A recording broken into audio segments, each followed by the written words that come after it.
Welcome to the shit show. Step into the star. I really love this one. Shout out to the liberals, the libtards that's on True Social.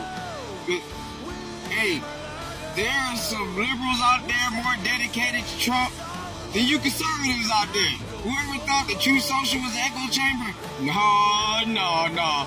The libtards can't get enough of us. But enough of that. I just want to just play some footage of Fanni Willis getting chewed out in court. Enough said. Just enjoy watching this itch get chewed out. You know what I'm saying? It is rightfully deserved. Because bitch, you going to jail. That requirement is also embedded in the prosecutor's statutory oath, 15-18-2, which requires impartially and without fear or favor discharge my duties as district attorney and take only my lawful compensation, so help me God. The general rule on conflicts of interest for lawyers is in Rule of Professional Conduct 1.7. And we all know, it's all drummed into us, that we cannot have a conflict of interest. And if we do, we have to withdraw or we will be disqualified. The basic idea is that a conflict of interest impairs the lawyer's independent professional judgment. That's the test of a conflict and whether it can be weighed and whether it's disqualifying. And that conflict is not just financial. It can be any conflict that impairs your independent professional judgment, and you see that in McLaughlin v. Payne. The court asked what was a personal interest for purposes of disqualification. It's anything that impairs professional judgment. That's reflected in the ABA standards that were quoted by Mr. Merchant, which list the prosecutor's personal, political, financial, professional, business, property, or other interests or relationships. And that's really embedded in the prosecutor's oath to act impartially. And the earlier disqualification order by Judge McBurney was based on political interests, not financial. What my colleagues have described as forensic misconduct is also cognizable as a conflict of interest based on that footnote in the Williams case.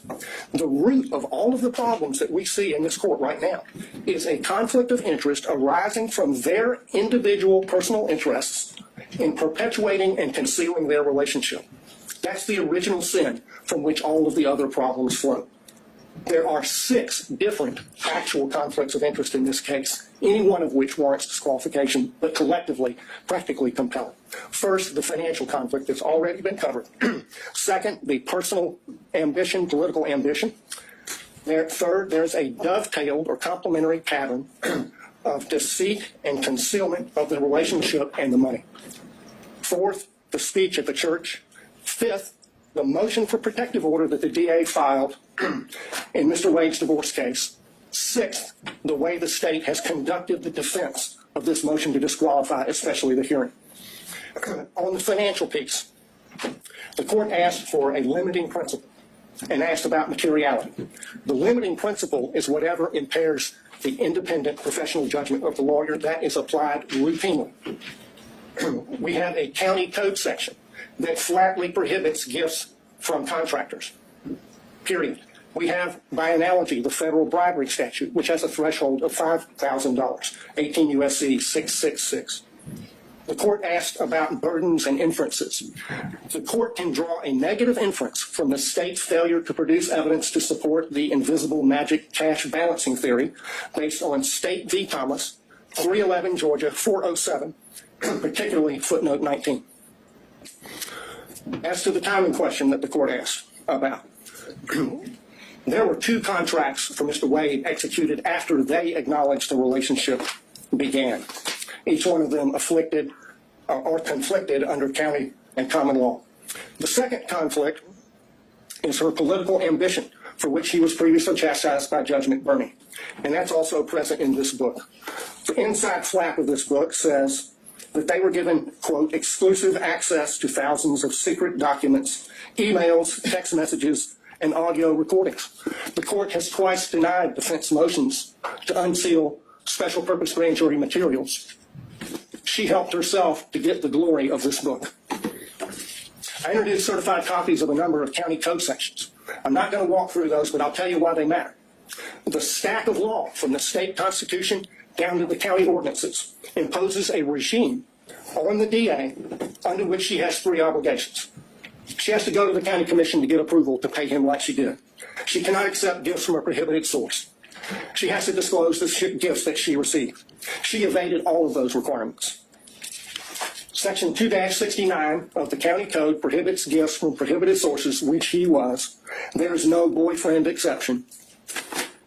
The disclosure forms, the evidence is sufficient for you to find that her disclosure form for 2022 is false and that it is a false writing. That's an actual conflict of interest between her duty, legal duty of disclosure, her legal duty of candor as a prosecutor, and her private and personal interests in concealing the relationship, concealing the gifts, and keeping the gravy train rolling for as long as possible. His part in the pattern of concealment is the story you see in many divorce cases. The husband is hiding things from his wife. How much money he's making, the other woman, and what he's spending on the other woman. And he got on that stand, lied in his interrogatories, and he got on the stand and he lied about lying in the interrogatories. And the lawyers for the DA's office, they just sat there and let him do it. They did nothing to correct obviously perjured testimony. In and of itself, that warrants disqualification of every one of them. The reason they lied and covered it up was to avoid the trouble they're in right now. That served their personal interests to the detriment of their public duties as prosecutors. The speech at the church. I want to focus on why she did that. Mr. Gillen talked about that. She did it to deflect attention from her own misconduct and that of Mr. Wade. She violated her public duty as a prosecutor to serve her personal interests and the personal interests of her boyfriend. That is a disqualifying conflict between her personal interest and her public duty that is actual, operational, and materialized, and it rests on undisputed facts. The next thing that she did that was a disqualifying conflict of interest was the emergency motion for protective order that she filed in the divorce. I filed a certified copy of that as Exhibit 37. She sought a protective order under the Apex Doctrine on the grounds that she's the DA. The whole filing is expressly predicated on her status as DA. In fact, she never lets you forget it. She says it 27 times in 12 pages. In that filing, speaking as DA, she said, the circumstances, quote, suggest that defendant Joycelyn Wade is using the legal process to harass and embarrass District Attorney Willis, and in doing so is obstructing and interfering with an ongoing criminal investigation. In the prayer for relief on page 11, she asked for 6 months to, quote, complete a review of the filings in the instant case, investigate and depose relevant witnesses with regard to the interference and obstruction this motion contends. There's no sugarcoating it. That's a clear violation of Rule of Professional Conduct 3.4H, which prohibits lawyers from making threats of criminal prosecution to gain advantage in a civil case. She abused her power. She abused her position to threaten her boyfriend's wife with criminal prosecution to gain advantage for herself and her boyfriend in her boyfriend's divorce. She violated her public duties not to make that kind of a threat in order to serve her private personal interests and those of Mr. Wade. Another actual operational conflict. The last category is the conduct of the defense of this hearing. There are a lot of objections made based on attorney-client privilege during Mr. Bradley's testimony. Most of those objections were made by the state. But the privilege being asserted does not belong to the state. It belongs to Mr. Wade. That shows that the DA's office is serving the personal interests of the DA and Mr. Wade in carrying out further concealment and cover-up of their relationship, and not the cause of justice they are sworn to serve. That is a conflict of interest. It's a continuation of the wrongful pattern of concealment and cover-up that they've engaged in since the beginning. But now they've enlisted the entire office in the enterprise. In the written response to the motion to disqualify, they said this, and I quote, "To be absolutely clear, there is no evidence that D.A. Willis derived any financial benefit from Mr. Wade." That's on page 15. Flat out false. 10 lawyers in this case put their name on that, starting with the DA. So throw another log on the bonfire of conflicts of interest,